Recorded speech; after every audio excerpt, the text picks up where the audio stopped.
Have you ever thought about how it would be to play video games together on screen with a whole crowd of people?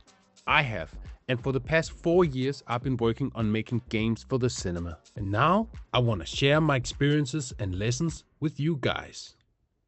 But wait, how does this even work? Before the movie starts, a game appears on the big screen. People log in with their phone, which becomes a controller.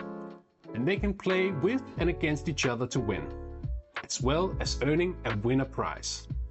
We call this a CineGame. Making a CineGame used to work in this way, where they would make a completely new game every time. A client like Coca-Cola comes in and they would build a game in 2 or 3 weeks, ship it and then start all over again. But our team had recently started to build reusable game types. So you could reskin and adapt instead of rebuilding from scratch every time. I came in as a 2D and 3D artist with little formal game experience. My job was to help making pitches for potential clients and create some visuals for some of these game types. And it did not take long before I got to help on making one of their bigger games, the Obstacle Runner. A cool game type where players would run around, avoid obstacles and pick up points. And it had to ship fast. We were pitching, designing and building assets, and with the help of the programmer we would put it all together in Unity, launching it with a very short deadline. During this, I saw that if I wanted to help push these games even further, I needed to understand from the inside how they actually built these games in Unity. Quickly, I then started not just to pitch, but to make games. And what surprised me the most was how complex even simple games can be. The shuffle game was the simplest of all of them, and yet I had my hands full. Designing for a very tight brand like McDonald's was a real challenge for me. And they also had a Wheel of Fortune game type where you could win multiple prizes. And the thought that goes into making a game like this was very fresh to me. The Simon game type was the first game which I had to put together within a week.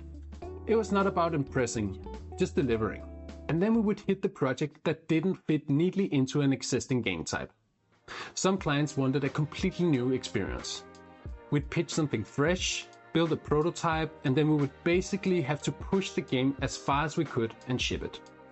Sometimes it worked out quite well, and it would actually sometimes work out so well and fit the client so perfectly that it wouldn't really work as a game type. We started wondering, could we build a more open game type? One where the artist could contribute directly in Unity and collaborate a little bit more with the programmer. Well, with an early prototype for the Danish theme park Tivoli, we started working on this new experience game type. The game ended up being a recreation of one of their oldest roller coaster rides. It was all about immersion and a rare project where the whole team was involved. We had a blast making it, and the client was happy in the end. People seemed to enjoy it. It felt like a huge win. But it also taught us a slightly uncomfortable lesson. When immersion becomes the main attraction, the gameplay ends up getting a bit less love. But the focus on immersing the players unlocked something crucial for us: avatars. Through these guys, we could have our players interact with the world in a whole other way. And perhaps they could become the backbone of future game types and not just a one-off feature. Well, we kept trying to push the experience game type on new clients. And while it was wonderful to be able to push the storytelling and visuals, we also got taught a lesson in scope control. Trying to please the clients with world building and storytelling, and now with less people involved, the lack of solid gameplay at the center made us rely heavily on graphics and animation to stay entertaining. Way more stressful than it needed to be.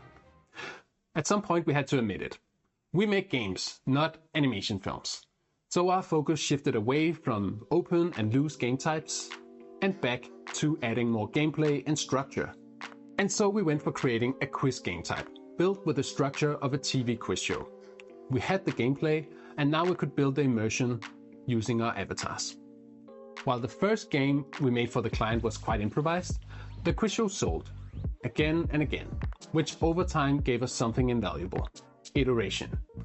Over multiple versions, we could tighten the format, and our production became more about refinement than having to constantly reinvent. With this in mind, we tried to make a more focused prototype, the Swipe Hero. One simple mechanic, swipe in the right direction at the right time. From that simple input, we could build a minimal game or something bigger and more immersive. The point was having a simple and stable gameplay at the center that we could bend to fit many different clients. And while it demanded a bit more game design thinking, it gave us some creative freedom without losing control of our projects. And the same idea had us creating a game type similar to our obstacle runner. We removed the free movement and gave players one big jump button. It was simple on purpose. While players could do less, it actually allowed us a better control of the whole game experience. And that became the jumper game type. I loved working in that setup, and it felt like the sweet spot.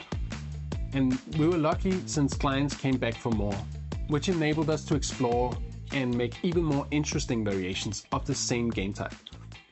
It seems that stable formats could actually help us push creativity even further. Pretty logical looking back on it now. And then we did something that I still think is one of the best things we made. We made a game without any clients at all. Just entertainment for the people in the cinemas. Let's use our avatars, have them play some football, and put as many players on the screen as possible. But let's keep it simple and readable. But we also wanted another thing. The game shouldn't just be for one country, but made so that it could fit all the countries and the markets that we were in. And Sports Ball was born. That's where I felt for the first time that we made something primarily for the audience, and it taps into what makes CineGames special. By then, it was pretty hard to ignore the pattern. Simple mechanics don't limit creativity, they protect it. And doing branded work tests that belief. We got asked to make a Formula 1 game in 3 weeks. One artist and one programmer.